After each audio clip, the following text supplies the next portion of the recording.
Real ஒன்ல தான் சொல்லியிருந்தோம். ஐஎன்டி கூட்டில இருந்து ஒரு கட்சி உடஞ்சி இந்த பக்கம் வரும்னு.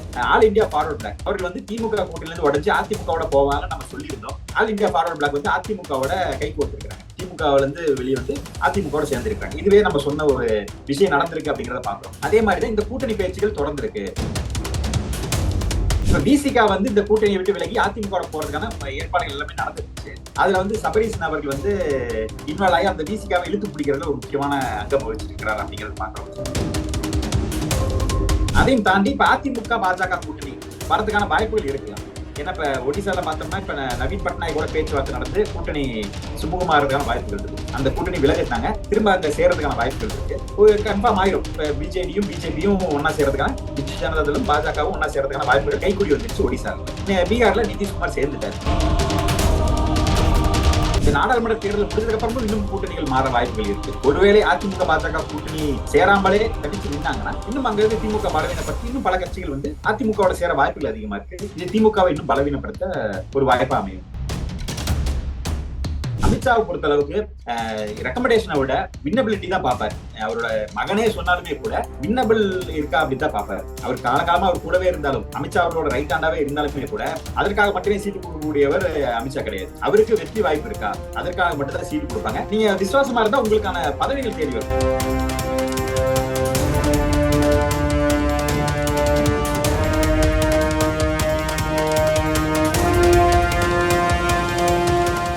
ரியல் ஒன் வாசகர்களுக்கு, நண்பர்களுக்கு வணக்கம். இன்று நம்மோடு இருப்பவர் அரசியல் விமர்சகர் ரஞ்சித் குமார் அவர்கள். வணக்கம் சார். சார், இப்போ தமிழக பாஜக அப்படின்னு எடுத்துக்கிட்டோம் அப்படின்னா, தமிழக பாஜக தலைவர் அண்ணாமலை அவர்கள் தமிழக வேட்பாளர் பட்டியலோடு டெல்லி சென்று நேற்று நள்ளிரவு முதல் அமித்ஷா உள்ளிட்ட தலைவர்களோட டிஸ்கஷன்ல ஈடுபட்டிருக்காங்க. அப்போ தமிழ்நாட்டுல பாஜகவுடைய அலையன்ஸ் இவ்வளவுதான், இனி வந்து எந்த கட்சியும் பாஜகவோடு அலையன்ஸுக்கு வராது அப்படின்னு சொல்லி எடுத்துக்கலாமா?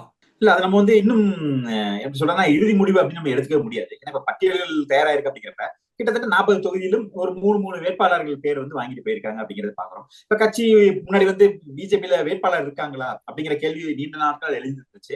இப்ப கட்சி வேகமா வளர்ந்துருக்குன்னு அவர்கள் சொல்ல முடியுது. இப்பயும் வந்து அப்ப குற்றச்சாட்டு வைக்கப்படுது. ஏன் எல்முருகன் ராஜ்யசபா போயிட்டாரு, அண்ணாமலை நிப்பாரா, அவங்க வருவாங்களா இவங்க வருவாங்களா இவங்க கேட்டுட்டு இருக்காங்க. அந்த நேரத்துல இன்னைக்கு கட்சி பெரியளவு வளர்ந்துருக்கு, பல வேட்பாளர்கள் உருவாயிருக்காங்க அப்படிங்கிற நம்ம சொன்னோம். நம்மளே கூட பாஜகவோட வளர்ச்சி பல இடங்கள்ல பேசியிருக்கோம். அப்ப எல்லா தொகுதியில இருந்தும் 3 வேட்பாளர்கள் பட்டியல எடுத்துட்டு போயிருக்காங்க. பொருளாதார ரீதியா பலமானவர்கள், சமுதாய ரீதியான பலமானவர்கள், கட்சிக்கு நீண்ட நாள் உழைச்சவர்கள் அப்படின்னு பல்வேறு தரப்புல வந்து பட்டியல்கள் தயாரா இருக்கு. இந்த பட்டியல்களை வந்து அவர்கள் கலந்து ஆலோசிச்சு வின்னபிலிட்டியை டிஸ்கஸ் பண்ணுவாங்க.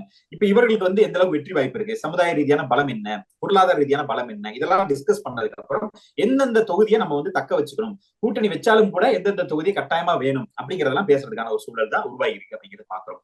ஏன்னா ஒருவேளை இன்னும் கூட்டணிக்கான கதவுகள் திறந்துதான் இருக்கு. எப்ப யார் வேணா கூட்டணிக்கு வரலாம். ஏன்னா இந்திய அளவுல பார்த்தோம்னா இப்ப மகாராஷ்டிரால ஓரளவுக்கு நமக்கு தெரிஞ்சு போச்சு. என்சிபி பாதி இந்த பக்கமும், சிவசேனா பாதி இந்த பக்கமும், அந்த பக்கமும் 2 பக்கமும் இருக்கிறாங்க அப்படிங்கறத பாத்துட்டோம். மத்த எல்லா இடங்கள்லயுமே ஐஎன்டி கூட்டில இருந்து ஒவ்வொரு கட்சிகளா வெளியே வந்துட்டு இருக்காங்க. இப்ப நிதிஷ் அவர்கள் வந்தது இதே மாதிரி நம்ம ரியல் ஒன்ல தான் சொல்லியிருந்தோம். ஐஎன்டி கூட்டில இருந்து ஒரு கட்சி உடஞ்சி இந்த பக்கம் வரும்னு. ஆல் இந்தியா ஃபார்வர்ட் பிளாக் அவர்கள் வந்து திமுக கூட்டில இருந்து உடஞ்சி அதிமுகவோட போவாங்கன்னு நம்ம சொல்லியிருந்தோம். அதே மாதிரி இன்னைக்கு நேத்து பார்த்தோம்னா ஆல் இந்தியா ஃபார்வர்ட் பிளாக் வந்து அதிமுகவோட கை கோர்த்திருக்காங்க. திமுகவுல இருந்து வெளியே வந்து அதிமுகவோட சேர்ந்திருக்காங்க. இதுவே நம்ம சொன்ன ஒரு விஷயம் நடந்திருக்கு அப்படிங்கறத பாக்குறோம். அதே மாதிரிதான் இந்த கூட்டணி பேச்சுகள் தொடர்ந்திருக்கு. இப்ப பிசிகா வந்து இந்த கூட்டணியை விட்டு விலகி அதிமுக போறதுக்கான ஏற்பாடுகள் எல்லாமே நடந்துருச்சு. அதுல வந்து சபரீசன் அவர்கள் வந்து இன்வால்வ் ஆகி அந்த பிசிகாவை இழுத்து பிடிக்கிறதுல ஒரு முக்கியமான அங்கம் வகிச்சிருக்கிறார் அப்படிங்கறத பாக்குறோம். ஏன்னா உதாரணத்துக்கு பார்த்தோம்னா ஆதவ அர்ஜுன பிசிகாவுக்குள்ள கொண்டு போய் பிசிகாவை கைப்பற்றினதுல சபரீசன் அவர்களோட பங்களிப்பு இருக்கு. அதன் மூலியமா பிசிகாவை கண்ட்ரோல்ல எடுத்திருக்காரு அப்படிங்கறத பாக்குறோம்.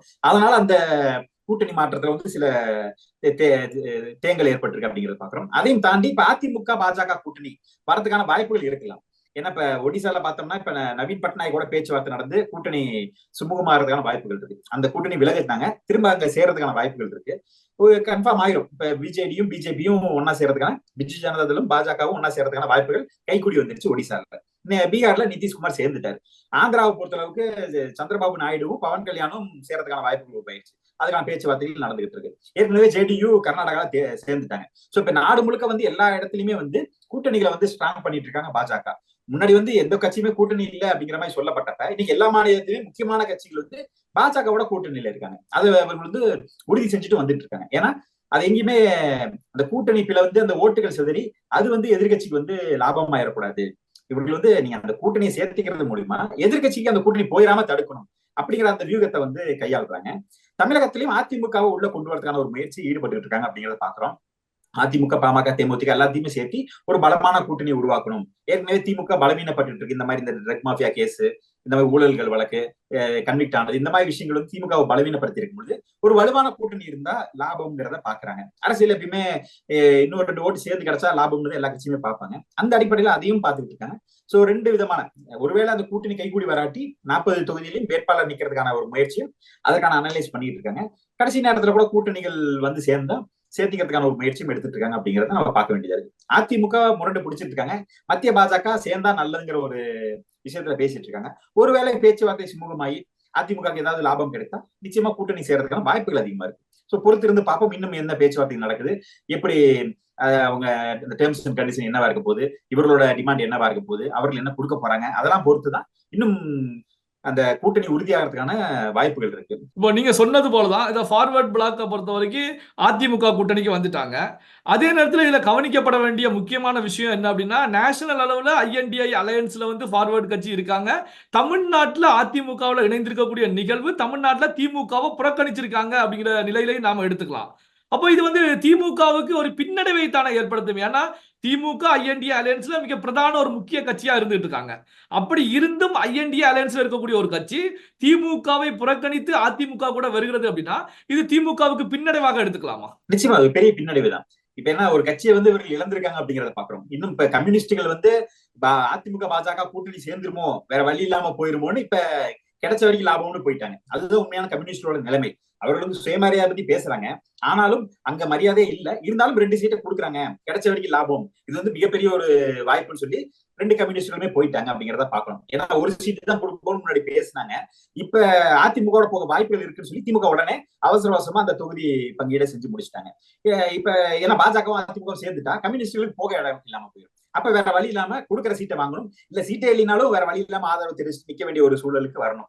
சரி, ஒரு பொட்டியும் வாங்கிட்டு ஒரு 2 சீட்டையும் வாங்கிட்டு அமைதியா இருந்துக்கோம்னு கம்யூனிஸ்டுகள் தங்களோட சுயமரியாதை இழந்துட்டாங்கன்னு பாக்குறோம். இல்லைன்னா அவர்கள் அதிமுக வந்திருக்க வாய்ப்புகள் அதிகமா இருக்கு. அதனாலதான் அதிமுக பாஜக கூட்டணியை வந்து பெருசா விரும்பல அப்படிங்கறத பாக்குறோம். ஏன்னா விசிகா, கம்யூனிஸ்டுகள், இஸ்லாமிய இயக்கங்கள் வரத்துக்கு பாஜக ஒரு தடையா இருக்குது. இவர்கள் கூட்டணியில் இருக்கனாலேயே அவர்கள் வரமாட்டேங்கிறாங்க அப்படிங்கறதுதான் அதிமுக வந்து தொடர்ந்து வந்து நினைச்சுட்டு இருக்காங்க. இப்ப கம்யூனிஸ்டுகள் வரலைங்கிறது ஆயிடுச்சு. இப்ப ஃபார்வர்ட் பிளாக் இங்க வந்துட்டாங்க. விசிகாவும் வந்து மதில் மேல் பூனமாய் தான் இருக்கிறாங்க.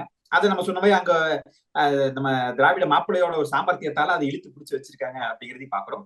ஒருவேளை அதையும் தாண்டி வரதுக்கான வாய்ப்புகள் இருக்குமாங்கிறது இன்னும் வரக்கூடிய காலங்கள்ல எப்ப வேணா என்ன வேணா நடக்கலாம். தொகுதி பங்கீடு முடிஞ்சாலுமே கூட அங்க இருக்கக்கூடிய அந்த கூட்டணியில இருக்கக்கூடிய அந்த சிக்கல்கள் இருக்கு. உதாரணத்துக்கான டிஆர் பாலு அவர்கள் வந்து கூட்டணி தலைவர்கள் வந்து தரக்குறைவா நடத்துறார் அப்படிங்கிற தகவல் வந்துகிட்டு இருக்கு.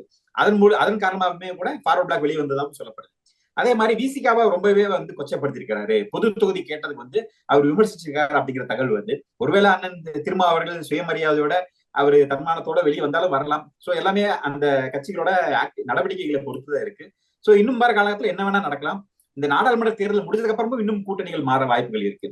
ஒருவேளை அதிமுக பாஜக கூட்டணி சேராமலே தனிச்சு நின்னாங்கன்னா இன்னும் அங்க இருந்து திமுக பலவீனப்பட்டு இன்னும் பல கட்சிகள் வந்து அதிமுகவோட சேர வாய்ப்புகள் அதிகமா இருக்கு. இது திமுகவை இன்னும் பலவீனப்படுத்த ஒரு வாய்ப்பா அமையும். இப்போ சற்று முன் நடந்த ஒரு சம்பவம் பாத்தீங்கன்னா, திமுகவிலேயே நீண்ட காலம் பயணித்த சற்குண பாண்டியன் அவர்களுடைய மருமகள் சிம்லா முத்துச்சோழன் அவர்களை பொறுத்த வரைக்கும் எடப்பாடி பழனிசாமி முன்னிலையில அதிமுகவில் ஐக்கியமாக இருக்காங்க.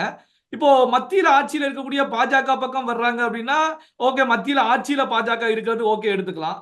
ஆனா வந்து பாத்தீங்கன்னா தமிழ்நாட்டுல ஆட்சியில திமுக இருக்கிறது. அந்த கட்சியில இருக்கக்கூடிய கடந்த முறை ஆர்கே நகர்ல ஜெயலலிதாவை எதிர்த்து களம் கண்ட சிம்லா முத்துச்சோழன் அவர்கள் அதிமுக பக்கம் வருகிறார் அப்படின்னா சோ இந்த நிகழ்வை நீங்க எப்படி பாக்குறீங்க? அது நிச்சயமா அதிமுக ஒரு பிளஸ் பாயிண்டா தான் அமைதுன்னு பார்க்க வேண்டியதா இருக்கு. ஏன்னா அதிமுக பலவீனப்பட்டிருக்குன்னு நம்ம சொன்னாலுமே கூட எடப்பாடி அவர்கள் வந்து ஒரு ஸ்ட்ராட்டஜியா போயிட்டு இருக்காரு அப்படிங்கறத பாக்குறோம். சில விஷயங்கள் வந்து எல்லாருமே கூட மிரட்டி பார்த்தாங்க. இப்ப பிஜேபியை பகச்சுக்கிட்டா கட்சி போயிடும், ரைடுகள் வரும், கேஸ் ஆகும் அப்படின்லாம் ஒரு மிரட்டினாலுமே கூட அதை பத்தி அவர் கவலைப்படாம இன்னைக்கு அவரோட ஒரு லீடரா வந்து எஸ்டாப்ளிஷ் ஆயிட்டு இருக்காரு அப்படிங்கறத பாக்குறோம். அந்த லீடர்ஷிப்புக்கான ஒரு வெற்றியா கூட அதை நம்ம பார்க்கலாம். ஏன்னா பாஜக இருந்து பல பேர் கூட திமுக போகாம அதிமுக வந்து சேர்ந்துகிட்டு இருக்காங்க. சோ அது வந்து பாஜக இருந்தவர்களால திமுகவில் அடாப்ட் ஆக முடியாது. அதனால வேற வழி இல்லாம சாப்ட் இந்துத்துவா இருக்கக்கூடிய தேசிய சிந்தனை இருக்கக்கூடிய அதிமுக பக்கம் போறாங்க. ஆனா திமுக இருந்து ரிவல்ரியா வரக்கூடியவங்க அந்த திராவிட சிந்தனையா இருக்கக்கூடியதுனால அதிமுக போறதுக்கான ஒரு வாய்ப்புகளா இருக்கும். பிளஸ் எடப்பாடியோட ஆளுமையுமே கூட ஒரு காரணமா இருக்கலாம். ஏன்னா ஓபிஎஸ் ரொம்ப பலவீனமா இருக்காரு. கட்சியை கைப்பற்றுவேங்கிறாரு. ஆனா பாஜகவோட கூட்டணி வச்சு தாமரை சின்னத்துல நின்னாலும் நிப்போம் அப்படிங்கிறாரு. ஏன்னா சமீபத்துல ஒரு செய்தியாளர் கேக்குறாங்க, நீங்க தாமரை சின்னத்துல நிக்க தயாரா அப்படின்னு கேக்குறப்ப பின்னர் சொல்லுவேன் அப்படிங்கிறாரு. அப்ப என்ன ஒரு ஆசிரியர் இருக்காருன்னா, வேற வழி இல்லையா நிப்பேன் அப்படிங்கிற ஒரு சூழலை தான் அவர் காட்டியிருக்கிறார். இல்ல ஒருபோதும் இருக்க மாட்டேன், நின்னா ரெட்டலை நிப்போம், இல்லைன்னா தனிச்சின்னத்துல நிப்போம், ரெட்டலை முடக்கிட்டு தனிச்சின்னத்துல நிப்போம், எங்க பலத்தை காட்டிட்டு மீண்டும் ரெட்டலை மீட்டெடுப்போம் சொல்றதுதான் ஒரு ஆளுமை மிக்க தலைவரா இருந்திருப்பார். ஆனா இவர் ஆளுமை இல்லாம என்ன சொன்னாலும் சரி, டெல்லியில என்ன சொன்னாலும் நான் கேட்பேன் அப்படிங்கிறப்ப அவருக்கு தனி கட்சி நடத்தவே தேவையில்லை, அவர் பாஜகவோட சேர்ந்து பயணிக்கலாம். அதனாலதான் பாஜகவுமே அவரை கிள்ளுக்கிறியான்னு நினைக்கிறாங்க. சமீபத்துல கூட அவர் பெரிய அளவுக்கு ரெஸ்பான்ஸ் பண்ணிக்கல. ஏன்னா எடப்பாடி ஒரு லீடரா இருக்கனாலதான் அவர் வரணும்னு மோடி விரும்புறாரு. ஏன்னா மோடி ஒரு லீடரா இருக்கனால, எடப்பாடி ஒரு லீடரா இருக்கனால அவரை விரும்புறாரு. ஓபிஎஸ் அவரு என்ன அலையா விருந்தாளி தான், அவர் வாசல்லையே உட்கார்ந்து இருக்கிறாரு, காவல் காத்துக்கிட்டே இருக்கிறாரு, எப்ப வேணா கூப்பிட்டு உள்ள சேர்த்திக்கலாம் அப்படிங்கறதுனாலதான் கடைசி நேரத்துல தாமரை நில்லுங்கன்னா நின்றுட்டு போக போறாரு. அதனாலதான் ஓபிஎஸ்க்கு அந்த மரியாதை, எடப்பாடியாருக்கு அந்த மரியாதை. சோ அவர்களோட செயல்பாடுகளை பொறுத்துதான் இந்த கட்சியில ஆட்கள் சேர்றதும் விலகி போறதும் இருக்குங்கிறது பார்க்கலாம். இப்போ நீங்க தெரிவிச்சதே பாத்தீங்க அப்படின்னா, இப்போ 2ஆம் கட்ட வேட்பாளர் பட்டியல்ல பாஜகவுடைய வேட்பாளர் பட்டியல்ல கண்டிப்பா தமிழகத்துல ஒரு சில தொகுதிகளுக்கு கேண்டிடேட் அனௌன்ஸ் பண்ணுவாங்க அப்படின்னு சொல்லி தெரிவிச்சிருந்தீங்க. இப்போ மார்ச் 3ஆம் தேதி இந்தியா முழுவதும் 195 தொகுதிகளுக்கு பாஜக வேட்பாளர் பட்டியலை அனௌன்ஸ் பண்ணிட்டாங்க. இந்த 8ஆம் தேதி பிரதமர் தலைமையில ஆலோசனைக்கு பிறகு அடுத்த கட்ட வேட்பாளர் பட்டியலை பாஜக வெளியிட போறாங்க. அப்போ தமிழகத்துல எந்தெந்த தொகுதிகள், எந்தெந்த வேட்பாளர்கள் 2ஆம் கட்ட பட்டியல இடம் பெறுவாங்க அப்படின்னு சொல்லி நீங்க பாக்குறீங்க சார்? முக்கியமா இருக்கக்கூடிய ஸ்டார் தொகுதியில இருக்கக்கூடிய இதை பத்தி தான் ஃபர்ஸ்ட் பண்ணாங்க. கோயம்புத்தூர், தென் சென்னை, கன்னியாகுமரி போன்ற பகுதிகள் இருக்க வாய்ப்புகள் அதிகமா இருக்கு. சோ அதுக்கான பேச்சுகள் நடந்துகிட்டு இருக்கு. இன்னும் இந்த கூட்டணி ஒரு ஃபார்முக்கு வராதனால இன்னும் சில தொகுதிகள் தேங்கி நிக்கிறதுக்கான வாய்ப்பு இருக்கு. குறிப்பா மத்திய அமைச்சர்களை களத்துல இறக்கலாமாங்கிற ஒரு யோசனையும் இருந்துட்டு இருக்கு. வேல்முருகன் அவர்களை ராஜ்யசபா கொடுத்தாலுமே கூட நிர்மலா சீதாராமன் அவர்கள் இந்த மாதிரி அவங்களை களத்துல இறக்குனா நல்லா இருக்குமா அப்படிங்கிற ஒரு விஷயத்தையும் கலந்துட்டு இருக்காங்க. ஆனா அவர்களை இறக்கி ஓட்டு வங்கி வராட்டி சரியா இருக்காது. இந்த டிஸ்கஷன் தான் போய்கிட்டு இருக்கு. சோ இதை தாண்டி இளம் வேட்பாளர்களா நிறுத்துறது, அப்புறம் சமுதாய ரீதியா பலம் வாய்ந்தவர்கள் நிறுத்துறது, இந்த மாதிரி ஒரு டிஸ்கஷன் போயிட்டு இருக்கனால சோ இதை அனலைஸ் பண்ணிட்டு தான் பண்ணுவாங்க. அமித்ஷாவை பொறுத்த அளவுக்கு ரெக்கமெண்டேஷனை விட வின்னபிலிட்டி தான் பார்ப்பாரு. அவரோட மகனே சொன்னாலுமே கூட வின்னபிள் இருக்கா அப்படின்னு தான் பார்ப்பாரு. அவர் காலகாலமா அவர் கூடவே இருந்தாலும், அமித்ஷா அவரோட ரைட் ஹேண்டாவே இருந்தாலுமே கூட அதற்காக மட்டுமே சீட்டு கொடுக்கக்கூடியவர் அமித்ஷா கிடையாது. அவருக்கு வெற்றி வாய்ப்பு இருக்கா, அதற்காக மட்டும் தான் சீட்டு கொடுப்பாங்க. நீங்க விசுவாசமா இருந்தா உங்களுக்கான பதவிகள் தேடி வரும். அது நீங்க வாரியங்கள் கிடைக்கலாம், இல்ல நீங்க ஆளுநர்களாக ஆக்கப்படலாம். ஆனா தொகுதியை பொறுத்த அளவுக்கு வின்னபிலிட்டி மட்டும்தான் முதல் பிரதானமா அமித்ஷா பார்ப்பார். அதனாலதான் அவரோட வீகம் வெற்றி பெறுது. கிட்டத்தட்ட அவர் எடுக்கிற எல்லா இடத்துலயுமே வெற்றி பெற்றுட்டு வர்றாரு அப்படிங்கறத பாக்குறோம். இப்ப கர்நாடகாலையுமே கூட அங்க இருக்கக்கூடிய ஏன்னா மாநில தேர்தலுங்கிறப்ப மாநிலத்துக்கு அதிகமான முக்கியத்துவம் கொடுக்கப்பட்டது. அவருடைய வேட்பாளர் பட்டியலை இறுதி செஞ்சாங்க. அதனால ஏற்பட்ட குளறுபடியின் காரணமா தான் கர்நாடகால தோல்வி ஏற்பட்டது. ஆனாலுமே கூட மோடி, அமித்ஷாவோட பிரச்சாரம் 36% ஓட்டை தக்க வச்சது அப்படிங்கறத பாக்குறோம். அதே பொறுத்தளவுக்கு நாடாளுமன்ற தேர்தலில் மிகப்பெரிய வெற்றி பெற காரணம் என்னன்னா, ஒவ்வொரு வேட்பாளரையும் மைன்யூட்டா கவனிச்சு போடுறாங்க அப்படிங்கறத பாக்குறோம். சோ தமிழகத்தோட பட்டியலை அமித்ஷா அவர்கள் அலசி ஆராய்ஞ்சிட்டு அந்த வேட்பாளர்களோட வின்னபிலிட்டியை அவர் எந்த அளவுக்கு சாட்டிஸ்ஃபை ஆகிறாரோ, இவர்கள் சொல்லக்கூடிய உளவு அமைப்பு இவர்கள் சொல்லக்கூடிய தகவல்கள் அவர் வச்சிருக்க உளவு அமைப்புகள் மூலியமாவும் அவர் சில நெட்வொர்க் வச்சிருக்கிறார். ஏன்னா உளவுத்துறையையும் தாண்டி அவருக்காக வேலை செய்யக்கூடிய சில அமைப்புகள் இருக்காங்க. அவர்கள் இருக்கக்கூடிய டேட்டா இதெல்லாம் மேட்ச் பண்ணி எல்லாமே சரியா வரும் பட்சத்துலதான் ஒரு வேட்பாளர் தீர்மானிக்கப்படுறாங்க அப்படிங்கிறத பாக்குறோம். அதனாலதான் அவர்களுக்கு சக்சஸ் ரேட் அதிகமா இருக்கு. காங்கிரஸ் பலவீனப்பட்டு போக காரணமும் அதுதான். அவர்கள் ரெக்கமெண்டேஷனுக்காகவும் இல்ல வாரிசுங்கிற காரணமாகவும் இல்ல மேலிடத்துக்கு ஜால்ரா போடுறாங்க அப்படிங்கிற காரணத்துக்காகவும் காங்கிரஸ் சீட் அள்ளி அள்ளி கொடுத்துட்டு இருந்தாங்க. ஆனா பாஜகவை பொறுத்த அளவுக்கு அந்த வேட்பாளர் தேர்வுல ரொம்ப ஸ்ட்ராங்கா இருப்பாங்க. அதை பொறுத்துதான் வரக்கூடிய பட்டியல் இருக்கும் அப்படிங்கறத பார்க்கலாம். பல்வேறு முக்கியமான தகவல்களை நம்முடைய ரியல் அண்ட் வாய்ஸ் நேயர்களோடு பகிர்ந்து கொண்டதற்கு நன்றி சார். நன்றிங்க.